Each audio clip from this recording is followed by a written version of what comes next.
সন্দেশখালীতে গত শুক্রবার আক্রান্ত হন ইডি আধিকারিকরা এবং সেই ঘটনায় আজ আবারও দুজনকে গ্রেফতার করল পুলিশ। এর আগে ইডির এফআইআর এর ভিত্তিতে দুজনকে গ্রেফতার করেছিল নেজার থানার পুলিশ, আরও দুজনকে গ্রেফতার করা হলো। তবে মূল অভিযুক্ত শেখ শাহজাহান, যার বাড়িতে তল্লাশি চালাতে গিয়ে গ্রামবাসীদের রোষের মুখে পড়েছিলেন ইডি আধিকারিকরা, তাদের গাড়ি ভাঙচুর করা হয়, মাথা ফাটিয়ে দেওয়া হয়, সেই শেখ শাহজাহানই কিন্তু এখনো পর্যন্ত অধরা। আজ যে দুজনকে গ্রেফতার করা হলো আলী হোসেন ঘরামি ও সঞ্জয় মণ্ডল। এর আগে মেহবুব মোল্লা ও সুকমল সর্দার নামে দুজনকে গ্রেফতার করেছিল নেজার থানার পুলিশ। আজ আলী হোসেন ঘরামি ও সঞ্জয় মণ্ডল নামে দুজনকে গ্রেফতার করা হয়েছে। সন্দেশখালী ঘটনায় নতুন করে দুজনকে গ্রেফতার। সঞ্জিত চক্রবর্তী রয়েছেন ফোন লাইনে। সঞ্জিত, কোন সূত্র ধরে এই দুজনের হদিশ পেল পুলিশ, কি জানা যাচ্ছে তাদের জেরায়?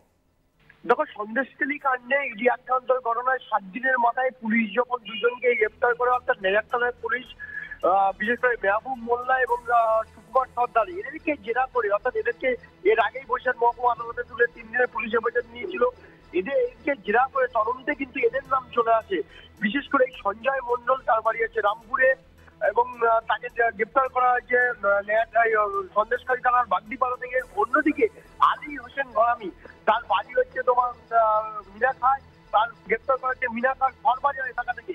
এই দুজনকে আজকে বৈশাখ মহকুমা আদালতে তোলা হয়েছে ধৃতদের হেফাজতে নিয়ে, এবং এই মোট এই গ্রেপ্তারের সংখ্যা দেওয়া হবে 4। এই যে দুজন নতুন, তাদেরকে হেফাজতে নিয়ে নতুন কোনো তথ্য পাওয়া যায় কিনা সেটাও তদন্তকারীরা দেখে দিতে পারছে। নরিন কেটে যাওয়ার পরে কিছু শেখ শাহজাহান এখনো অধরা, এবং তার জানা এখনো সঙ্গী বিশেষ জিয়াউদ্দিন মোল্লা, বিশেষ সরবেরিয়া আগামী গ্রাম পঞ্চায়েতের প্রধান, সেও কিন্তু তাকে খুঁজে পাওয়া যাচ্ছে না। এবং বেশ কয়েকজন অনুগামী যাদের ইডি যাদের বিরুদ্ধে মামলা করেছিল, অর্থাৎ সেই দিন ইডি যারা আক্রান্ত হয়েছিল, ইডি বিশেষ করে তাদের মাথা ফাটিয়েছিল, গাড়ি ভাঙচুর করেছিল, এবং ভিডিও ফুটেজে দেখা গেছে এই অনুগামীদের কিন্তু এখনো খোঁজ চালাচ্ছে পুলিশ। সব মিলিয়ে 9 দিনের মাথায় গ্রেপ্তারের সংখ্যা হয়ে দাঁড়ানো 4। এদেরকে এবারে নিয়ে সামনাসামনি জেরা করে নতুন কোনো তথ্য উঠে আসে কিনা, অর্থাৎ সন্দেশখালী কাণ্ডের যে মূল যারা অভিযোগ যারা বলছেন যে সেই শাহজাহান, বিশেষ করে জিয়াউদ্দিন মোল্লা, তাদেরকে হদিশ পাওয়া যায় কিনা সেটাও তদন্তকারীরা দেখে নিয়ে আছে। সব মিলিয়ে গোটা প্রক্রিয়া কিন্তু পুলিশ ধরেছিল বলছে। এর আগে তুমি জানো রাজ্যের ডিজি রাজীব কুমার তিনি বলেছিলেন যে গ্রেপ্তার করতে হবে। তারপরে একে একে তারপর সুকান্ত মজুমদার, বিশেষ করে রাজ্য বিজেপির সভাপতি নেজার থানায় অভিযান করেছিল গ্রেপ্তারের দাবিতে।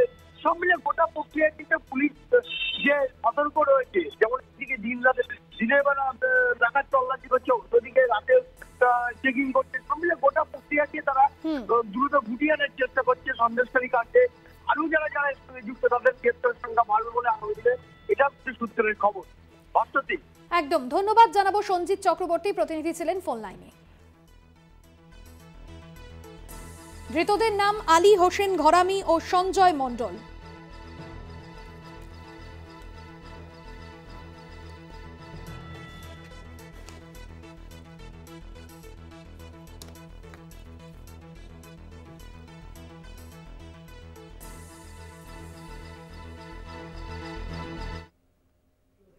সন্দেশখালী কাণ্ডে এবার মুখ খুললেন রাজ্যপাল সিভি আনন্দ বোস। কে কালপ্রিট সকলেই জানে, এখনই রাজ্য সরকারের অ্যাকশন নেওয়া উচিত, কোনো অজুহাত দেখানো উচিত নয়। শাহজাহান প্রসঙ্গে সরব রাজ্যপাল, ঠিক কি বলেছেন তিনি শোনাবো।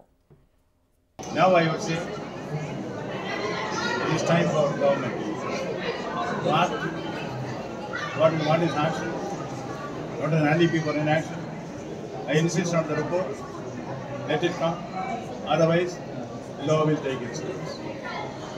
This kind of careless indifference, lawlessness, and also implied tolerance wrongdoing cannot be, will not be tolerated. The Constitution is there, courts are there, government is there, law is there.